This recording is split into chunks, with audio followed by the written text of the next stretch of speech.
కృపామయ TV వీక్షకులందరికీ క్రీస్తువారి పేరిట శుభాలు వందనాలు తెలియజేస్తున్నానండి. అత్త మెచ్చిన కోడల గురించి రోజు తెలుసుకుందాము.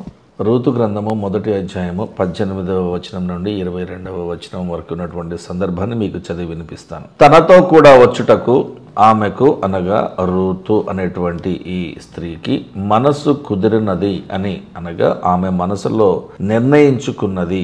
తన అమ్మ ఇంటికి వెళ్ళడానికి, నాన్న దగ్గరికి వెళ్ళడానికి, పుట్టింటికి వెళ్ళడానికి ఆమెకు నచ్చక అత్తగారు నాకు తల్లైనా, తండ్రైనా, అత్తైనా, స్నేహితురాలైనా మీరే నాకు సమస్తం అని చెప్పి ఆమె మీద ఆధారపడి ఆమెను ఆ వయసులో వదిలిపెట్టక అన్ని రకాలుగా మంచి స్త్రీ అనిపించుకున్నటువంటి రూతు మనసు కుదిరినది అని నయోమి తెలుసుకున్నప్పుడు అందును గురించి ఆమెతో మాట్లాడట మానేసింది. నయోమి చాలా నచ్చ చెప్పింది.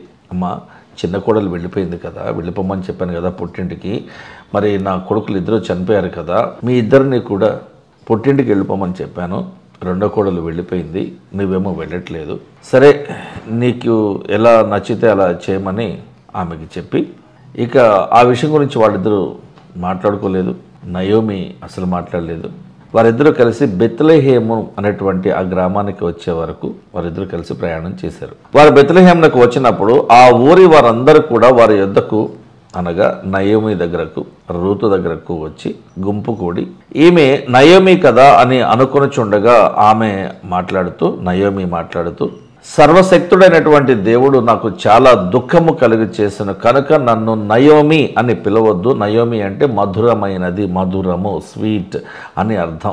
మధురము అనే అర్థం వచ్చేటువంటి నయోమి అనే పేరుతో నన్ను ఇక పిలవద్దు, మారా అని నన్ను పిలవండి అని అంటుంది నయోమి. మారా అంటే చేదు, దుఃఖభరితమైన జీవితాన్ని గడుపుతున్నాను కాబట్టి ఇకపై నా పేరు నయోమి అని కాకుండా మారా అని నేను మార్చుకోవాలనుకుంటున్నాను అని బాధలో అంటుంది. నేను సమృద్ధి గలదానై ఈ బెత్లెహేము నుండి నేను మోయాబు దేశానికి వెళ్ళాను. అయితే యెహోవా దేవుడు నన్ను రిక్తురాలినిగా తిరిగి మళ్ళీ ఇక్కడికి రప్పించాడు. అంటే సమస్తము పోగొట్టుకున్న దానిగా, రిక్తుడు అనగా సమస్తము పోగొట్టుకున్నవాడు. మీరు నన్ను నయోమి అని పిలవడం ఎందుకు?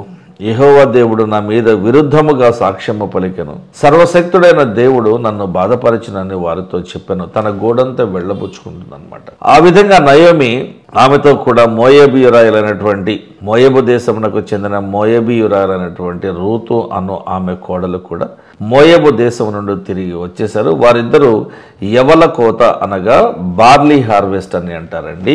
ఆ బార్లీ హార్వెస్ట్ యొక్క ఆరంభములో బెత్లెహేము అనేటువంటి గ్రామానికి చేరారు. ఇక్కడ చిన్న కోడలు వెళ్ళిపోయింది పుట్టింటికి, కానీ పెద్ద కోడలు వెళ్ళడానికి ఇష్టపడలేదు. ఆమె ఏమంటుందంటే, అత్తగారు నేను కూడా మీతో పాటే వస్తాను, నీ జనమే నా జనము, నీ ప్రజలే నా ప్రజలు, నీ దేవుడే నా దేవుడు, ఇక చావైనా రేవైనా, నష్టమైన లాభమైనా, ఆకలి పస్తులు ఉన్నా, కడుపు నిండా తిన్నా, పేదరికమైన సమృద్ధి గల జీవితమైనా సరే నేను నీతోనే వస్తాను, నీతోనే ఉంటాను, నీ ఊరికే వచ్చేస్తాను అని అత్తగారి మనసు గెలుచుకున్నటువంటి కోడలు రూతు గారు. చిన్న ప్రార్థన కొరకే తలలు వంచుదాం. పరలోకమందున్న మా తండ్రి, మా ప్రార్థన ఆలకించండి ప్రభా. వివరించబడినటువంటి వాక్యమును మీరు దీవించండి నాయన. ఎంతోమంది వ్యక్తులు సాధారణంగా బ్రతికినప్పటికీ కూడా వారి జీవితాలలో దైవిక వెలుగును నీవు నింపున్నావు ప్రభువా. నీవు వారిని విడిచిపెట్టక వారిని ఆశీర్వదించి వారికి తోడుగా ఉండి వారికి మరలా తిరిగి సమృద్ధి గల జీవితాన్ని ఇచ్చి ఉన్నావు ప్రభువా. అల్పులమైన మేము, అర్హత లేని మేము, పాపులుగా ఉంటున్న మేము నీ వెలుగులోనికి రావాలని ఆశపడుతున్నాం ప్రభువా. ఆత్మీయంగా బలపడాలని ప్రతి ఒక్కరము కూడా మేము కష్టపడుతున్నాం, ఆశపడుతూ ఉన్నాం. మా పాపములను క్షమించి మమ్మలను స్వస్థపరిచి మా జీవితంలో సమాధానముతో నింపి సమస్త విషయములలో మీరే మాకు తోడుగా ఉండి మా చేయి పట్టుకుని మమ్మల్ని ముందుకు నడిపించమని యేసుక్రీస్తు వారి పరిశుద్ధ నామములో ప్రార్థించి వేడుకుంటున్నాం తండ్రి. ఆమేన్. Thank you.